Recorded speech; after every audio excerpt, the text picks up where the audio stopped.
ഈ സിനിമ റിലീസായി കഴിയുമ്പോൾ, ഈ സിനിമ കേരളത്തിലെ ജനങ്ങൾ ഒന്നടങ്കം കൈയടിച്ച് സ്വീകരിച്ച് കഴിയുമ്പോൾ ഇതിനെ സമീപിച്ച കുറേ ആക്ട്രസ്മാരുണ്ടാവും. ജിത്തുവിനറിയാം, നമുക്ക് പലർക്കും അറിയാം. അവർക്ക് തോന്നണം എനിക്ക് ഈ ക്യാരക്ടർ മിസ്സായല്ലോ എന്ന് തോന്നട്ടെ എന്ന്, അല്ലേ? അവർക്ക് ഈ ക്യാരക്ടർ അയ്യോ അന്ന് ആ ഡയറക്ടർ വന്നപ്പോൾ അല്ലെങ്കിൽ എന്നെ കോണ്ടാക്ട് ചെയ്തപ്പോൾ എനിക്കിത് ചെയ്യാം എന്ന് തോന്നണം എന്നൊരു വാശിയോടെ നമുക്ക് മുന്നോട്ട് ബാക്കി വർക്കുകൾ ചെയ്യാം. എനിക്ക് തോന്നുന്നു നമ്മൾ ഇന്ന് ഒത്തുകൂടിക്കുന്ന വളരെ സന്തോഷകരമായ ഒരു ദിവസത്തിലാണ് ക്രിസ്മസ്, അല്ലേ? അപ്പം എനിക്ക് തോന്നുന്നു താരങ്ങളുടെ മിക്ക ഇങ്ങനത്തെ ആഘോഷങ്ങളും പല സെറ്റുകളിലും ആയി പോകാറുണ്ട്. അപ്പോൾ എനിക്ക് എല്ലാവരുടെയും ഓരോ ക്രിസ്മസിനെ കുറിച്ചും അല്ലെങ്കിൽ നല്ല നല്ല ആഘോഷങ്ങളെക്കുറിച്ചും ഒരു എക്സ്പീരിയൻസ് ഷെയർ ചെയ്തേ പറ്റുള്ളൂ. ഇവിടെ ആദ്യം ആരാണ് പറഞ്ഞത്? ലാൽ ചേട്ടനാണോ?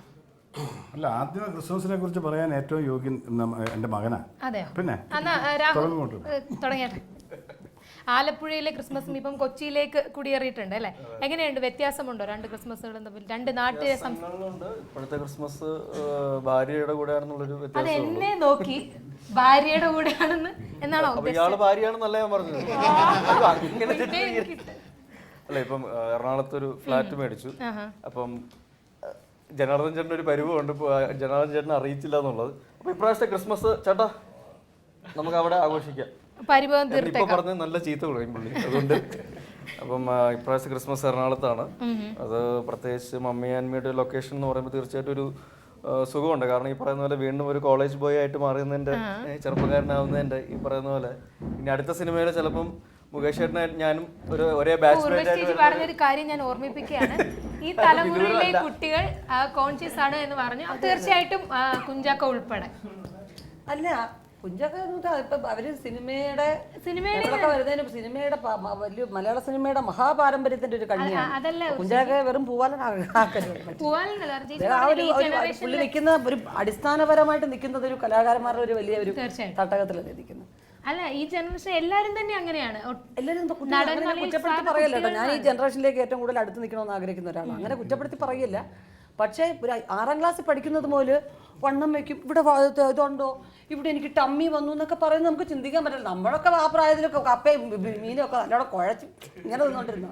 ഇപ്പൊ 2 കഷ്ണമൊക്കെ ചോദിക്കും അത് ഫാറ്റിയാണ്, ഇത് കാർബോഹൈഡ്രേറ്റ്സ് കൂടുതലാണോ എന്നൊക്കെ പറഞ്ഞു. മോള് 12 വയസ്സ് കഴിഞ്ഞോളെ ആ കുട്ടിക്ക് അതിൽ ആന്റി അത് വന്നിട്ടുണ്ടല്ലോ, അത് മിനറൽസ് അതിലൊട്ടും പോരാ.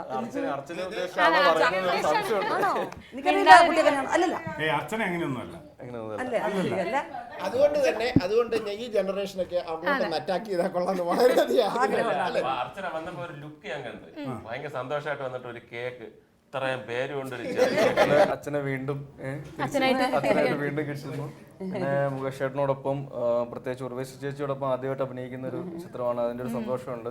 കാരണം അതിൻ്റെ ഒരു പ്രത്യേക കാരണം എന്താണെന്ന് വെച്ചാൽ ഉർവശി ചേച്ചിയുടെ ചില പടങ്ങളിലെ ചില കുസൃതിത്തരങ്ങളും ചില ചേഷ്ടകളും ഉണ്ട്.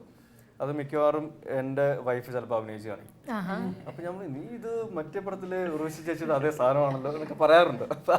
ശരിക്കും എനിക്ക് തോന്നുന്നു മലയാളത്തില് കുസൃതിയും അല്ലെ ഇങ്ങനത്തെ കുന്നായ്മയൊക്കെ അവതരിപ്പിക്കാൻ ഏറ്റവും ആപ്റ്റായിട്ടുള്ള നടിയാണ്. അപ്പൊ വട്ടാണെന്നല്ല ഞാൻ പറഞ്ഞത്. അത് പിന്നെ ഈ പറയുന്ന പോലെ അർച്ചന ആണെങ്കിൽ ശരിക്കും പറഞ്ഞാൽ ലാൽ ജോസ് നീലത്താമരയ്ക്ക് വേണ്ടി നായിക അന്വേഷിച്ചുകൊണ്ടിരിക്കുന്നു.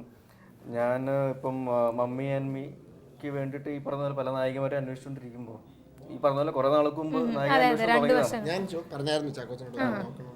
ആ സമയത്ത് മാത്രമേ ഞാൻ ശരിക്കും വായി നോക്കി നടന്നിട്ടുള്ളൂ. അപ്പൊ ഈ പറയുന്ന പോലെ അങ്ങനെ കുറെ പേര് തെറ്റിദ്ധരിക്കുകയും ചെയ്തു. സത്യത്തിൽ ഹീറോയിനെ അന്വേഷിച്ചതാ. അങ്ങനെ ഇവർ തമ്മിൽ ഒരാഴ്ചത്തേന് ഒരു ചെറിയ പിണക്കുണ്ടായി. പിന്നെ ഞാൻ ഇടപെട്ടു, അങ്ങനെയല്ല ഇങ്ങനെയാണെന്ന് പറഞ്ഞ് ശരിയാക്കി. പൊന്നിയുടെ വീട് എവിടെയാണ്? അപ്പൊ അങ്ങനെ ലാലു ഇന്നത്തെ ദിവസം കോട്ട കഴിഞ്ഞു. അപ്പൊ ലാലു ഈ പറഞ്ഞ പോലെ ഇങ്ങനെ നായികമാരെ അന്വേഷിച്ചുകൊണ്ടിരിക്കുന്നു. അപ്പോൾ പുള്ളിയുടെ ഇടയ്ക്ക് ചോദിക്കും അപ്പോൾ നായികമാരെ കണ്ടുപിട്ടിയോ ഫിക്സ് ചെയ്തോ എന്നൊക്കെ.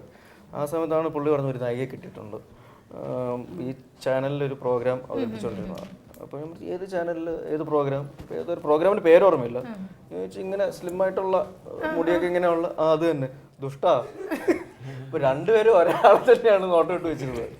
ഭാഗ്യത്തിന് ഈ പറയുന്ന പോലെ നീലത്താമരയിൽ നിന്നും ഈ കുട്ടിമാളുവിൽ നിന്നും ജുവൽ എന്ന് പറയുന്ന ക്യാരക്ടറിലോട്ട് വരുന്നത് ശരിക്കും പുള്ളിക്കാരുടെ റേഞ്ച് എത്രത്തോളം ഉണ്ടെന്നുള്ളത് ആൾക്കാർക്ക് ഭയങ്കര ഡിഫറൻസ് ആണ് കാണുമ്പോൾ തന്നെ കുഞ്ഞുവാളിൽ പക്ഷെ അതിന് ഞങ്ങള് ആദ്യത്തെ 2-3 ദിവസം ഞങ്ങൾ ശരിക്കും നോക്കിയപ്പോൾ ഭയങ്കര ഹാങ് ഓവർ ഉണ്ടായിരുന്നു.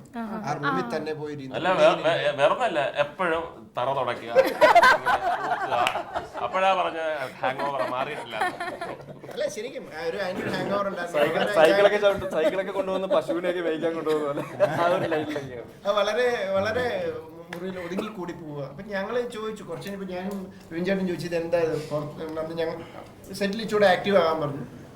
പുള്ളി അതൊരു ഹാങ് ഓവർ ഉണ്ടാ കുട്ടിമാളും അതിൽ നിന്നും ശരിക്കും. പിന്നെ ഞങ്ങളത് മാറ്റിയെടുത്ത് എങ്ങനെയാന്ന് അറിയാം, ശരിക്കും അങ്ങോട്ട് തോന്നിരിക്കാൻ തുടങ്ങി. കുറെ ഇങ്ങനെ കളിയാക്കി ഇത് ചെയ്ത് ഇപ്പൊ പുള്ളി റിയാക്ട് ചെയ്യാൻ തുടങ്ങി. റിയാക്ട് ചെയ്ത് എന്തെങ്കിലും കിട്ടിയെടുത്ത് എറിയുക അങ്ങനെയൊക്കെ തുടങ്ങി കഴിഞ്ഞപ്പോൾ ആരാണ്ട് ഇവിടെ പറഞ്ഞെന്ന് പറഞ്ഞു, ഡയറക്ടർ ഇതെടുത്ത് എറിയാൻ. ഞാൻ എന്ത് വേണേലും കാണിച്ചോട്ടെ, പുള്ളി അതിൽ നിന്ന് പുറത്ത് വന്നാൽ മതി എന്ന് പറഞ്ഞു. ഇപ്പൊ പുള്ളി ഓക്കെ ആയി.